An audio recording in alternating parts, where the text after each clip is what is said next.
विनय IAS के channel में मैं सोनी सिंह आप सभी का स्वागत करती हूँ। फ्रेंड्स, जैसा कि डेली आपको झारखंड से रिलेटेड वीडियोस दी जा रही है, झारखंड से रिलेटेड जो भी इम्पोर्टेंट टॉपिक्स हैं उससे रिलेटेड जो भी कंटेंट्स होता है वो आपको अप्रूव कराया जाता है। प्रीवियस क्लासेस से हमने सीएनटी एक्ट स्टार्ट किया है।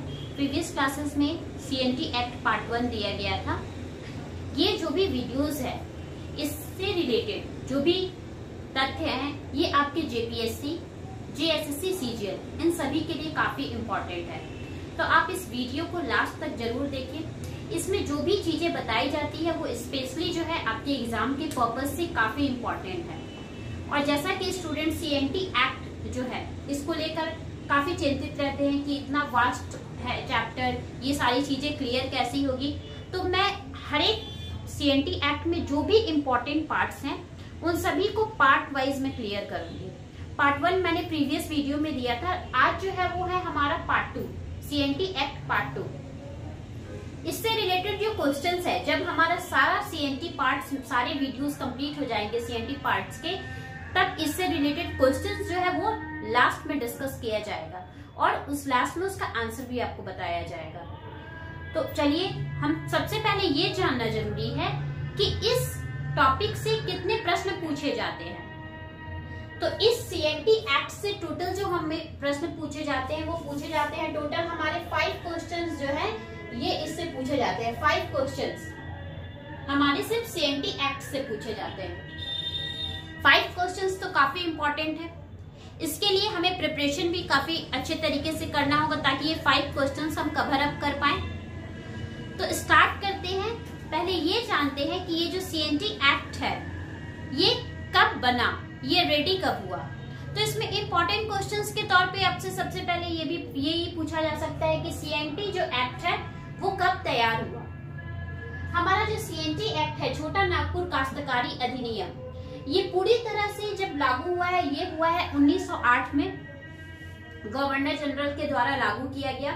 लेकिन इसका प्रारूप जो है ये इससे पहले 5 साल पहले ही तैयार हो चुका था। अर्थात कब तैयार हुआ है इसका प्रारूप? 1903 में ही इसका प्रारूप जो है वो रेडी हो चुका है। इसका प्रारूप जो है वो बनकर तैयार हो चुका है।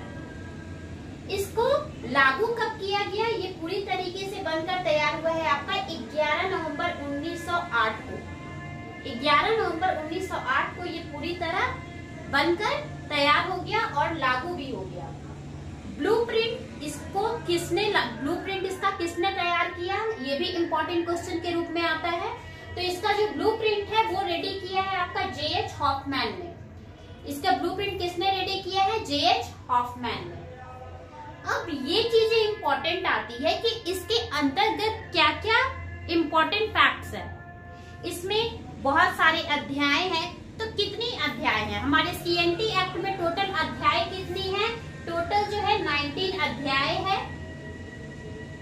धाराएं हैं टोटल 271 धाराएं दी हुई हैं हमारे सीएनटी एक्ट में। और इसके साथ हमारा जो है 2 अनुसूची है। इसी में देखिए हमारा 5 to 6 इम्पोर्टेंट क्वेश्चंस रेडी हो गया। वो 5 to 6 इम्पोर्टेंट क्वेश्चन का आपका आंसर भी साथ ही साथ कंटिन्यूअसली प्रिपरेशन में रेडी हो गया। तो हम जो भी चीजों को डिस्कस करेंगे उसे क्वेश्चन के बेस्ड पे डिस्कस करेंगे। तो इसमें कुल 19 अध्याय हैं, 271 धाराएं हैं और अनुसूची 2 है। हम सारे धाराओं में क्या क्या चीज जो है विस्तार रूप से विस्तृत किया गया है, किन किन चीजों को बताया गया है और ये धाराएं जो है ये किस अध्याय के अंतर्गत आती है, इन सभी के बारे में जानेंगे। इससे पहले ये भी जानना इम्पोर्टेंट है कि ये जो एक्ट है कितने जिलों में लागू है। तो ये जो है टोटल 18 जिलों में लागू है। ये जो 18 जिले हैं ये कितने प्रमंडल के अंतर्गत आते हैं? ये जो 18 जिले हैं ये आते हैं हमारे 4 प्रमंडल के अंतर्गत। तो क्वेश्चन ये भी राइज करता है कि ये 4 प्रमंडल कौन कौन से हैं? तो ये 4 प्रमंडल जो है वो कौन कौन से हैं हमारे?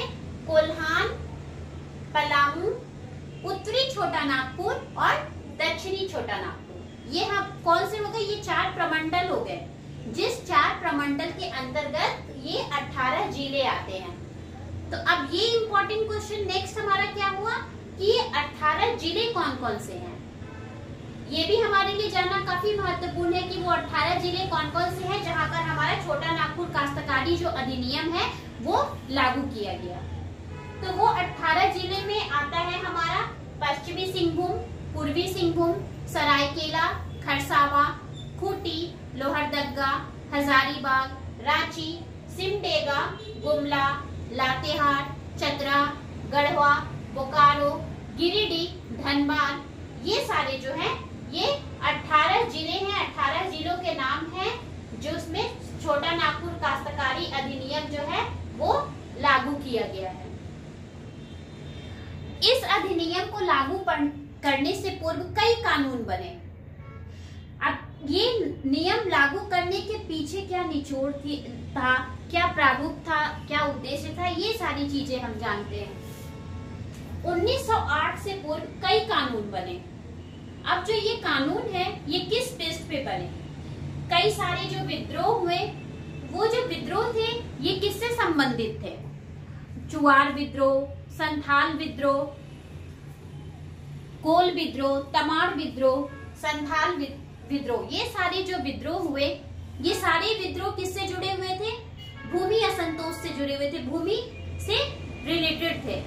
इन सभी चीजों को ध्यान में रखते हुए जो सरकार है उस समय 18 अप्रैल 1858 को श्री आलोकनाथ शाही और उनके उप सहायक आयुक्त थे एक, उन्हें दिया गया भुईहरी का जिम्मा दिया गया, अर्थात जो लेखा जोखा तैयार करने का जिम्मा है वो इनको दिया गया। ये जिम्मा देने के बाद जब ये कार्य शुरू हुआ तो ये कार्य शुरू किया गया 1860 में। 1860 में ये कार्य तो शुरू हो गया, परंतु ये जो कार्य है ये अपूर्ण रह गया, मतलब ये कार्य पूरा नहीं हो पाया। ये कार्य पूरा नहीं हो पाने का रीजन क्या था? रीजन था जो आलोकनाथ शाही की आकाश मृत्यु के कारण ये कार्य जो है वो अपूर्ण रह गया। ये कार्य अपूर्ण रहने के बाद फिर से 1869 में छोटा नागपुर भूधृति अधिनियम, जो कि बंगाल काउंसिल से नियमित था, ये नियम लागू किया गया।